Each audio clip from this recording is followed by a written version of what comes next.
एक ऐसे रहस्य के बारे में बात करने जा रहा हूं जिसने आप सभी ने इस होली के उत्सव को सैकड़ों बार देखा है, लेकिन कभी समझा नहीं। इतना ही समझा है कि भक्त प्रहलाद की गाथा, हिरण्यकश्यप का जन्म, होलिका का लेके बैठना, उसका आग में जलना नहीं और प्रहलाद का बच जाना, ये सबको पता है। लेकिन ये गाथा, ये त्योहार इससे बहुत ऊंचाई पे जाता है। ये तो कुछ नहीं, ये तो उसकी प्रारंभिक भूमिका है प्रहलाद की, होलिका की। ये तो कथा के माध्यम से आपको समझाया है, जैसे समझाते हैं बच्चों को क कमल का, ग गणेश का। इसमें बहुत रहस्य छिपा है, लेकिन लोग इसको त्योहार समझकर छोड़ देते हैं। और वो रहस्य है होली की रात। होली की रात जब पूरा देश रंगों में डूब जाता है, जब लोग नाचते हैं, गाते हैं, एक दूसरे पर रंग फेंकते हैं, जब सारे बंधन टूट जाते हैं, अमीर और गरीब, ऊंच और नीच सब एक हो जाते हैं। लेकिन ये सब बाहरी है। असली होली तुम्हारे भीतर घटती है, और उस भीतरी होली का संबंध ऊर्जा से है, एनर्जी से है। उसका संबंध जो ब्रह्मांड की जो ऊर्जा चारों तरफ हम बिखरी हुई है, उस ऊर्जा से हमारा भी संबंध है। वो संबंध है होली के इस त्योहार में। आज तुमको बताऊंगा कि होली की रात में होता क्या है। क्या सच में ऊर्जा बदलती है, या केवल ये भ्रम है, या इसमें कुछ गहरा, कुछ विज्ञान छुपा हुआ है। और तुम्हें यह भी बताऊंगा कि कैसे तुम इस होली की रात का उपयोग कर सकते हो, कैसे तुम इस रात को एक आध्यात्मिक अनुभव में बदल सकते हो। तो अगर तुम इस आने वाले मेरे इन प्रवचनों को पूरा अगर सुन लोगे ना, तो ये होली तुम्हारे लिए बिल्कुल नई होगी। ये वैसी नहीं होगी जैसे तुम अब तक मनाते चले आए हो। तुम होली को एक बहुत नई गहराई से देखोगे, इस शिविर में एक नई समझ से जियोगे। तो सब मित्र बहुत प्यार से सुने, श्रद्धा से सुने मेरी बातों को, क्योंकि हम ऐसी यात्रा पर निकल रहे हैं जो तुम्हें रंगों के पार ले जाएगी और तुमको उस ऊर्जा के स्रोत तक ले जाएगी जो होली की रात में जगती है। पहले ये समझो कि होली क्या है, ठीक है? क्योंकि होली को केवल लोग एक त्योहार समझते हैं। लोग उस दिन मिठाई खाते हैं, रंग फेंकते हैं, मौज मस्ती करते हैं, लेकिन होली इससे कहीं ज्यादा है। एक वैज्ञानिक सत्य भी होली है। तो होली शब्द आता है होलिका से। होलिका एक राक्षसी थी जो प्रहलाद को जलाने के लिए आग में बैठी थी, लेकिन जली होलिका और बच गया प्रहलाद। यह कहानी हम सब जानते हैं, लेकिन इस कहानी का अर्थ और गहरा है। क्या है? यह केवल एक पौराणिक कथा नहीं है, यह प्रतीक है। होलिका क्या है? बुराई की प्रतीक। समझो, होलिका बुराई की प्रतीक है। और कौन सी बुराई? जो हमारे भीतर है। हमारा अहंकार, हमारा क्रोध, हमारा लोभ, हमारी ईर्ष्या, हमारी दूसरों को सदा नीचे गिराने की प्रवृत्ति, दूसरे को नुकसान पहुंचाने की इच्छा, दूसरों के प्रति जलन, दूसरों की निंदा, ये सब हमारे भीतर होलिका है। और होली की रात ये सब जलाया जाता है और ये सब जल करके राख हो जाता है। और प्रहलाद कौन है? प्रहलाद तुम्हारे भीतर बैठे हुई जो तुम्हारी आत्मा है, जो तुम्हारे भीतर परमात्मा बैठा हुआ है, निर्दोष, उसका प्रतीक है, भक्ति का प्रतीक है। वो जो तुम्हारे भीतर सबसे पवित्र, जो कभी जलता नहीं, उसका प्रतीक है। वो हमेशा बचा रहता है। संसार में सब कुछ करते हुए भी जो सिर्फ देखने वाला है, वो कौन हो? तुम। अभी जैसे तुम मुझे सुन रहे हो, तो शरीर थोड़ी सुनता है, तुम सुन रहे हो। तुम कौन? परमात्मा। उससे कम कभी मत समझना अपने। उससे कम समझना आत्मा का अपमान है, क्योंकि शरीर तो आज भी शव है, क्योंकि इसमें शिव बैठा है इसलिए जिंदा प्रतीत होता है आपको। जिस दिन इसमें से शिव निकल जाता है, ये शव था शव रह जाता है।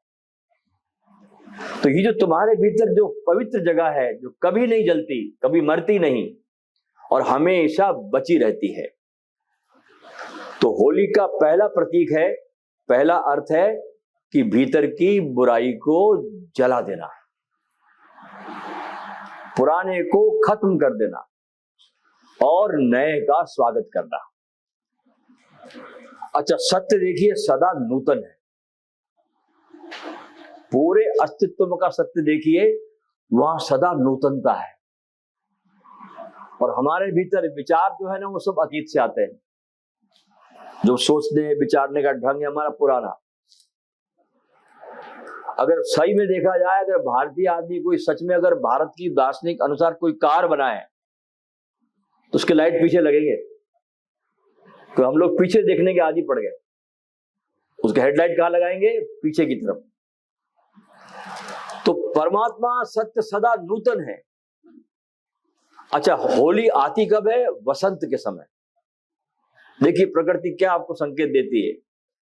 होली वसंत के समय आती है, जब सर्दी खत्म हो रही होती है, जब पुराने पत्ते गिर चुके होते हैं और नए पत्ते आ रहे होते हैं, जब प्रकृति में नया जीवन जाग रहा होता है।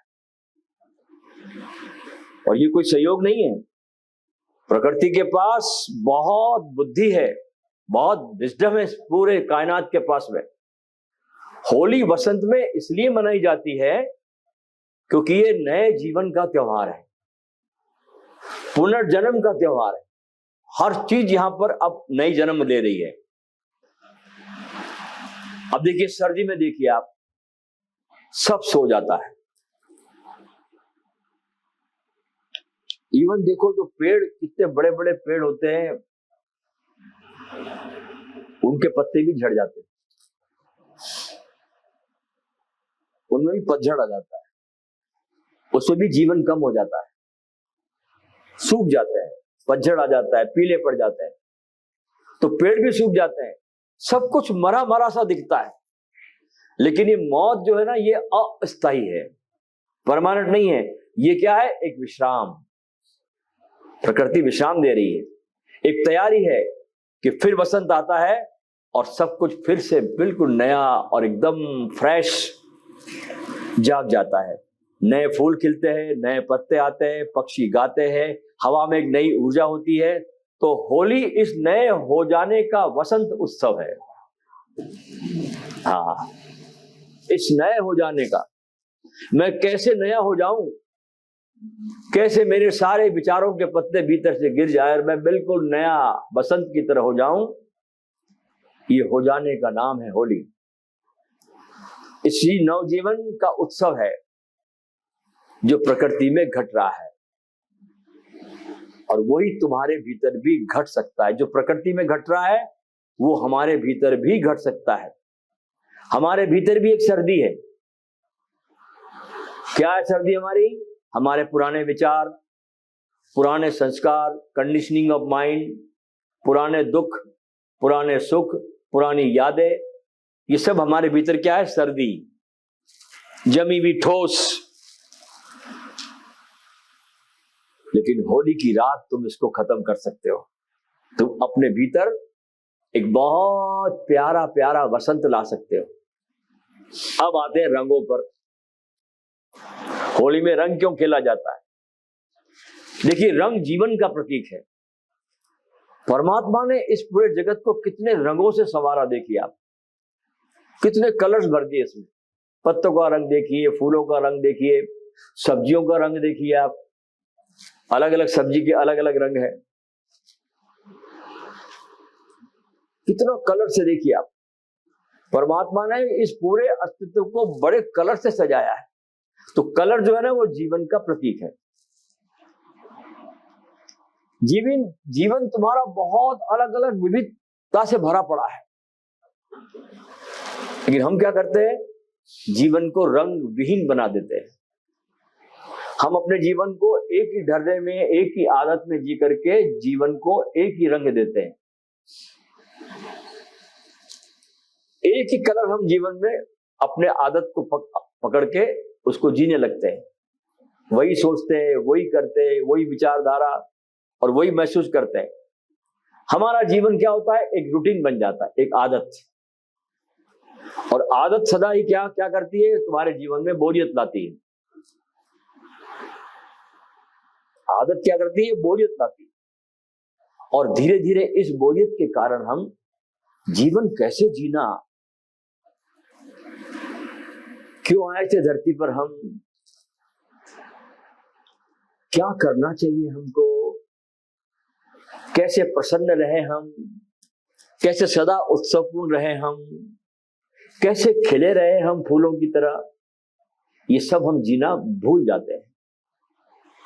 होली आती है और कहती है उठ, रंग भर अपने जीवन में, हर रंग को जी, लाल को जी, पीले को जी, नीले को जी, गुलाबी को जी, हर रंग तू जी।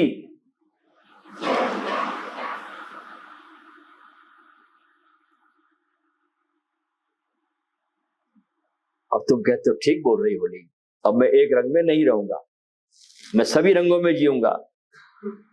और जब सब रंग एक साथ मिल जाते तो क्या बनता है, सफेद, शुद्ध प्रकाश। यही है होली का रहस्य छिपा हुआ कि सभी रंगों को जियो।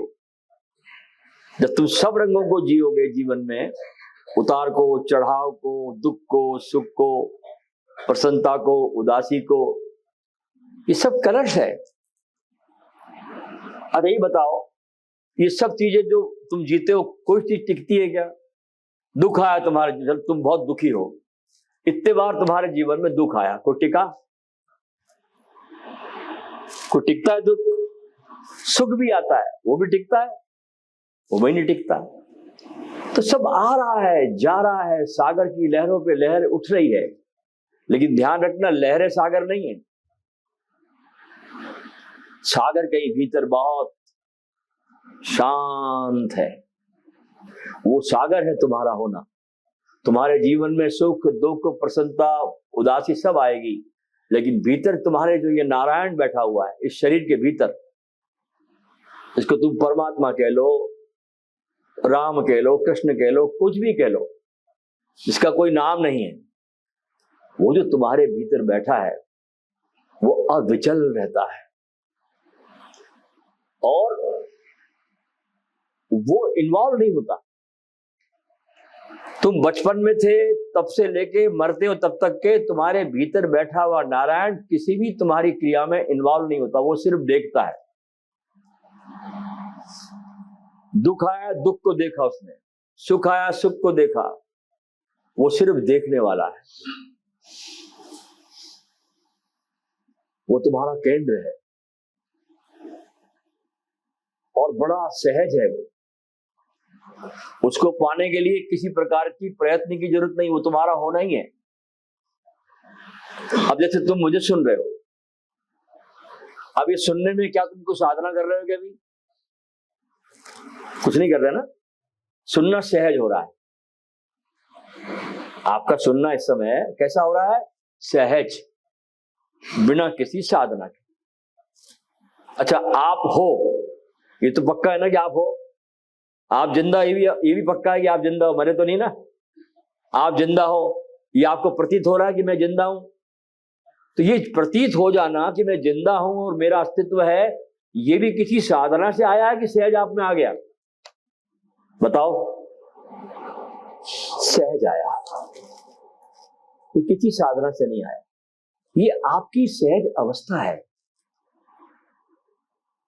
और इस अवस्था को पाने के लिए हम कितनी साधनाएं करते हैं, जबकि ऑलरेडी हम उसमें है ही, उसमें मिला ही हुआ हमको है।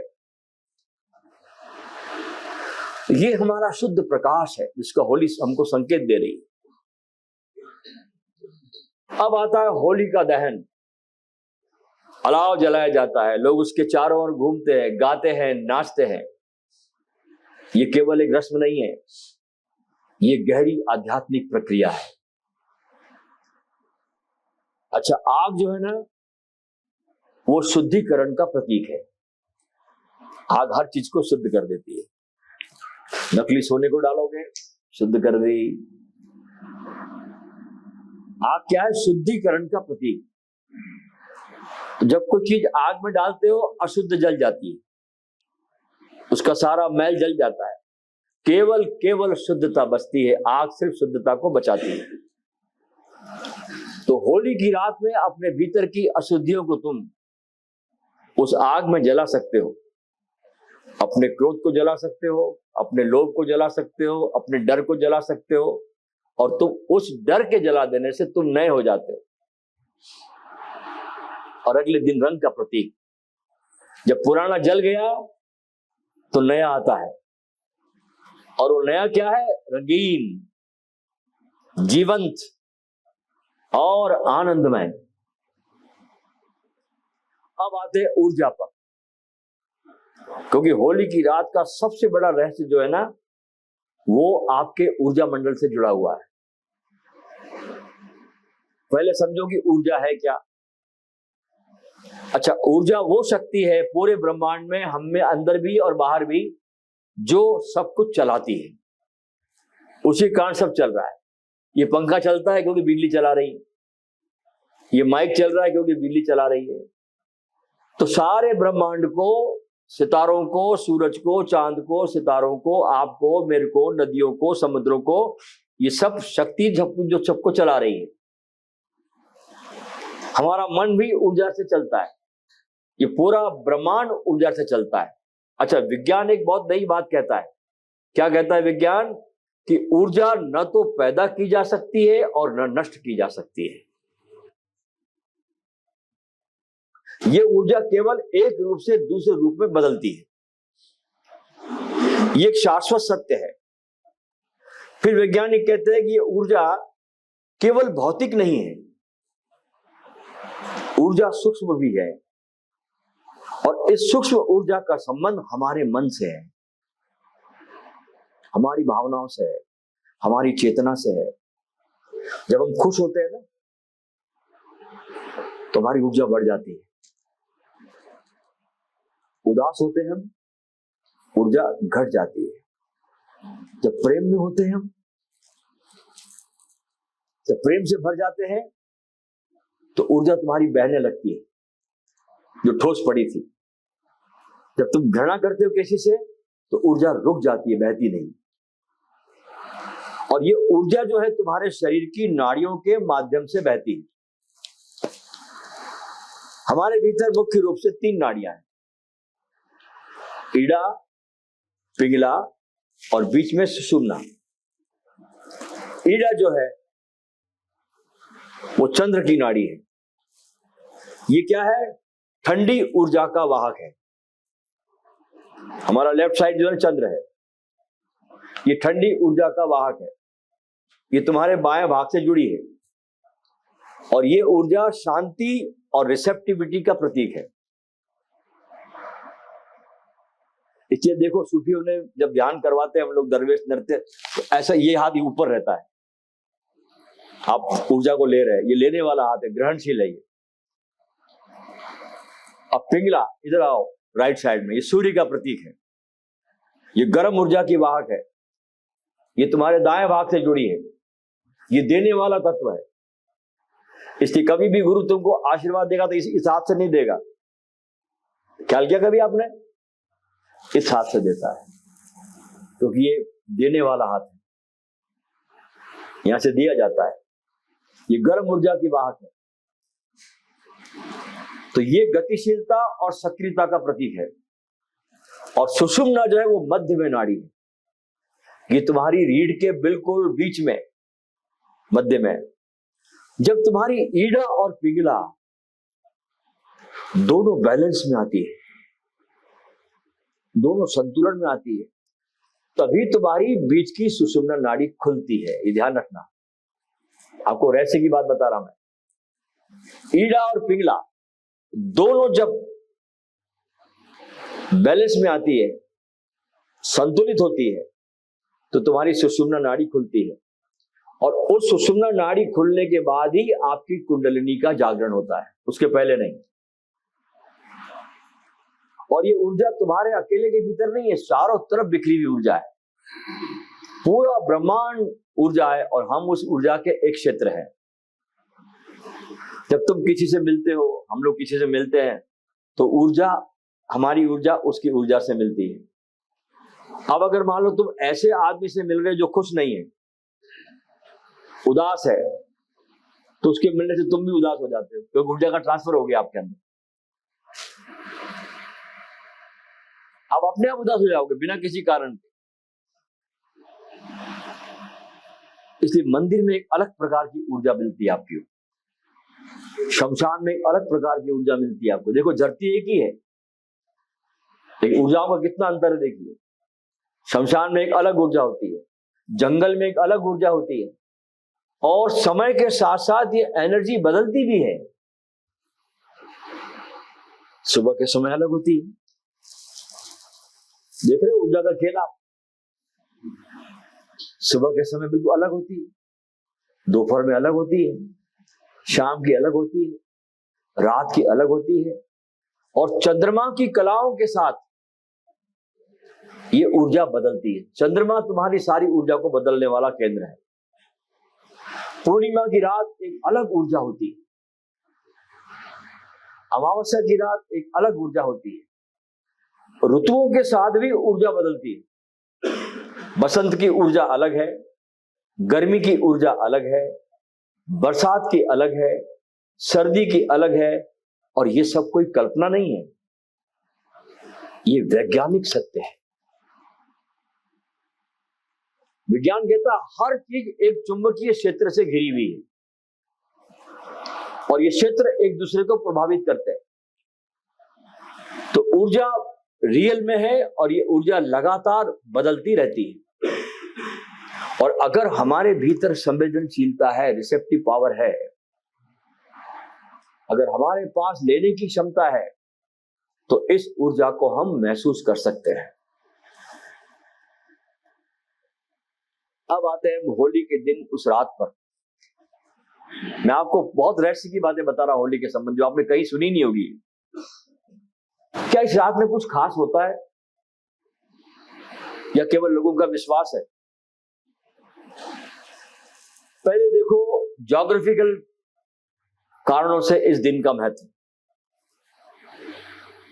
फाल्गुन मास की पूर्णिमा को मनाई जाती है, ठीक? समय सर्दी खत्म हो रही है और गर्मी आ रही है, तो क्या है, संक्रमण काल है। और संक्रमण काल सदा बहुत शक्तिशाली होता है, ये ध्यान रखना। इसलिए ब्रह्म मुहूर्त में उठने को कहा गया, जब न रात है न दिन है, संक्रमण हो रहा है। तो संक्रमण काल सदा शक्तिशाली होता है। जब एक अवस्था खत्म हो रही है और दूसरी शुरू हो रही है, तो वहां पर एक द्वार खुलता है, एक गेट ओपन होता है, वहां एक संभावनाएं पैदा होती है। और सूर्य जो है इस समय मीन राशि में होता है। मीन राशि पानी की राशि का प्रतीक है, ये घुलने मिलने की राशि है। मीन है ना, मछली, ये घुलने की और मिलने की राशि है। इसलिए लोग होली के दिनों में एक दूसरे में घुल मिल जाते हैं। देखिए हमारे पूर्वजों ने क्या गजब का पूरा कैसा बनाया, इसको देखिए। मजे की बात है, आज हमारा दिमाग चकरा जाता है सोच के भी कि क्या उन्होंने सोचा, क्या बनाया। देखिए उन्होंने, कितने वैज्ञानिक थे हमारे पूर्वज। एक एक चीज का ध्यान रखा गया इस दिन के लिए। एक दूसरे में मिल जाते हैं, सारे भेद मिट जाते हैं, चंद्रमा पूर्ण होता है। और पूर्णिमा का चंद्रमा और पूर्णिमा की रात ऊर्जा सबसे ज्यादा तीव्र होती है। अच्छा, चंद्रमा पानी को प्रभावित करता है। समुद्र में ज्वार भाटा आता है, खूब लहरें ऊंची ऊंची उठती है उस दिन, पूर्णिमा के दिन। और हमारे शरीर में भी 70% पानी है। और पानी कैसा है? खारा है। तभी तो रोते तो खारा पानी निकलता है ना। हम जब आंसू लेते हैं, गिराते हैं, तो पानी कैसा रहता है? वो खारा। क्योंकि 70% समुद्र का पानी हमारे अंदर है, 70%, बाकी सब कुछ 30% में है। तो समुद्र में ज्वार भाटा आता है। तो जब समुद्र को चांद प्रभावित करता है, लहरों को उछालता है, पागल हो जाता है उस दिन समुद्र, पगला जाता है। तो हमको भी तो प्रभावित करता है। इसलिए पूर्णिमा की रात लोग ज्यादा भावुक हो जाते हैं। कवि लोग अच्छी कविताओं को लिखने लगते हैं। म्यूजिशियन उस रात को बहुत अच्छी धुन बना लेता है। बुद्ध उस दिन बुद्धत्व को प्राप्त हो जाते हैं। तो ज्यादा संवेदनशील काल होता है वो, और इसमें कुछ लोग पागल भी हो जाते हैं। हाँ, ध्यान रखना। जो इस ऊर्जा को झेल नहीं पाता वो क्या करता है? पागल हो जाता है। इसलिए इंग्लिश में एक शब्द है लुनेटिक। ये लुनार से आया, चांद से आया। हम कहते हैं चांद मारा उसको, यानी चंद्रमा से पागल हो गया। तो पूर्णिमा की रात ऊर्जा बहुत अपने पावर में रहती है, तीव्र रहती है। और होली की रात पूर्णिमा है, और ये कोई संयोग नहीं है। अब देखो ऋतुओं को, बसंत आया, प्रकृति जाग रही, पेड़ों में नए फूल आ रहे, नए पत्ते आ रहे, पक्षी गा रहे, हवा में एक नई गंध। और ये केवल बाहर नहीं हो रहा है, हमारे शरीर के भीतर जो कोशिकाएं हैं वो भी इस बदलाव को महसूस कर रही है।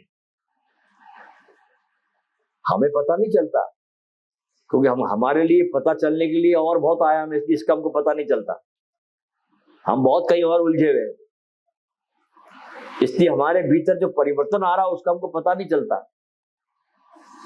हमारे हार्मोन बदल रहे हैं, हमारी ऊर्जा बदल रही है। बसंत में लोग ज्यादा जीवंत हो जाते हैं, ज्यादा प्रेम में होते हैं। ये कोई मनोवैज्ञानिक बात नहीं, ये जैविक है, ये शारीरिक है।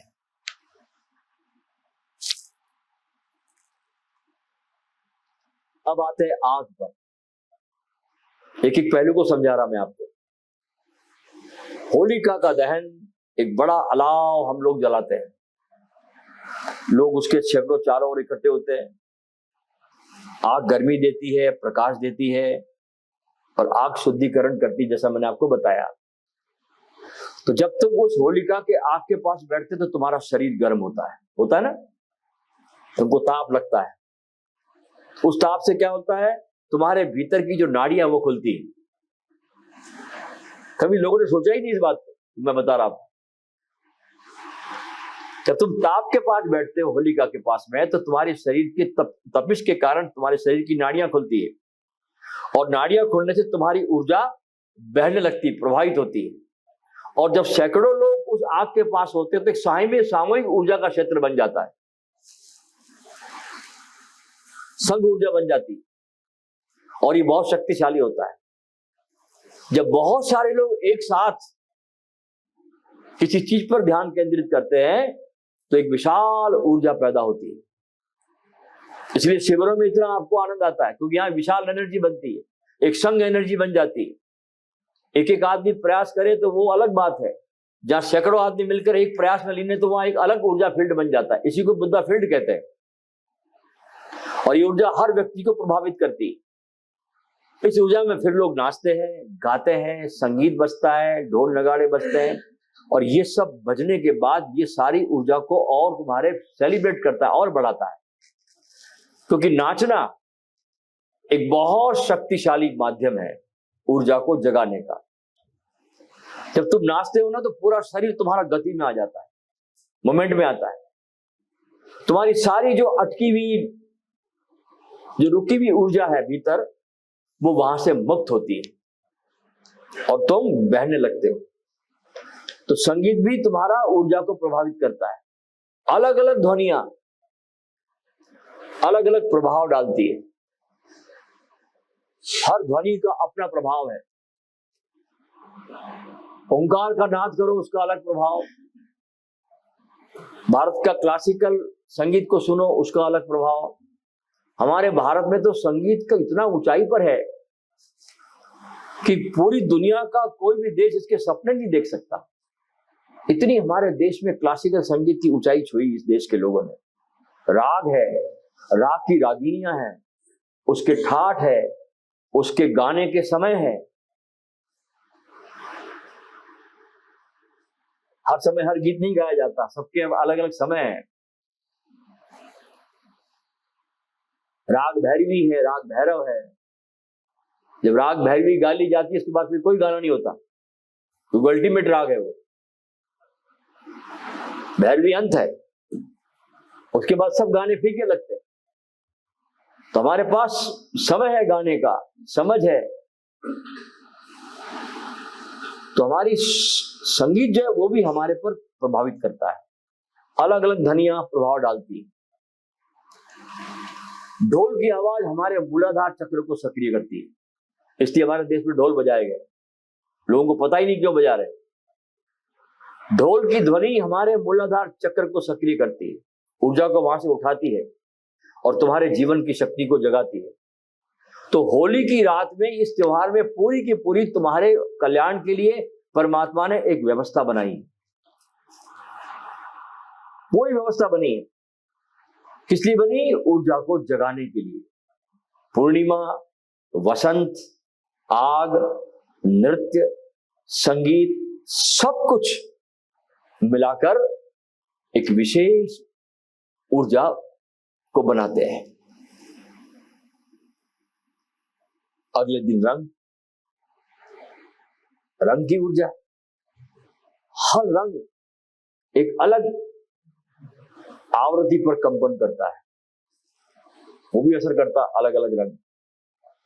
लाल रंग तुमको शांत करता है, पीला रंग तुमको खुश करता है, हरा रंग तुमको संतुलित करता है। इसलिए सारी प्रकृति देखो हरियाली से भरी हुई है,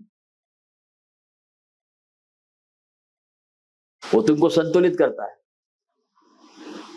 जब तुम रंगों से खेलते हो तो तुम अलग अलग ऊर्जाओं के संपर्क में आते हो, और ये भीतर तुम्हारे एक संतुलन पैदा करता है और तुम्हारे को भीतर से बदल डालता है। अगर तुम जागरूक हो तो, संवेदनशील हो तो इस बदलाव को तुम महसूस कर सकते हो। लेकिन अगर तुम बेहोश हो, मूर्छा में हो और केवल बाहरी उत्सव में खो गए हो तो तुम चूक जाओगे। तुम्हारे लिए होली केवल एक त्योहार बन के रह जाएगी जैसी अब तक रही है। तुम्हारे लिए आध्यात्मिक अनुभव कभी नहीं बन पाएगी होली। हमारे ऋषि मुनि होली का उपयोग ध्यान के लिए करते थे। वे जानते थे कि इस दिन ऊर्जा बहुत तीव्र होती है इन दिनों में, और इस तीव्र ऊर्जा को अपनी साधना में ले जाकर बहुत गहरा वो करते थे। तंत्र का होली के दिनों में बहुत विशेष महत्व था। तांत्रिक होली की रात विशेष अनुष्ठान करते थे भारत में, क्योंकि वे जानते थे कि इस रात को कुंडलिनी का जागरण बहुत आसानी से होता है, क्योंकि बाहर की ऊर्जा भीतर की ऊर्जा को बहुत सहयोग प्रदान कर रही है इस समय। अगर सही विधि से सारे ध्यान के प्रयोग किए जाए तो चक्र आपके बहुत जल्दी खुल जाते हैं। भक्त जो होते हैं होली की रात कीर्तन करते हैं, भगवान के नाम का स्मरण करते हैं, नाचते हैं, गाते हैं, भगवान के नाम का जप करते हैं, क्योंकि होली की रात भक्ति की ऊर्जा बहुत तीव्र होती है। और पूरे भाव से अगर भजन कर लिया जाए उस रात, तो भगवान की अनुभूति आपको हो सकती है। तो ये है पूरा एक होली का महत्व, और आगे भी हम आपको इस बारे में और भी इस पर प्रकाश डालते रहेंगे। ये जो मैंने बातें बताई आपको संवेदनशील होने की,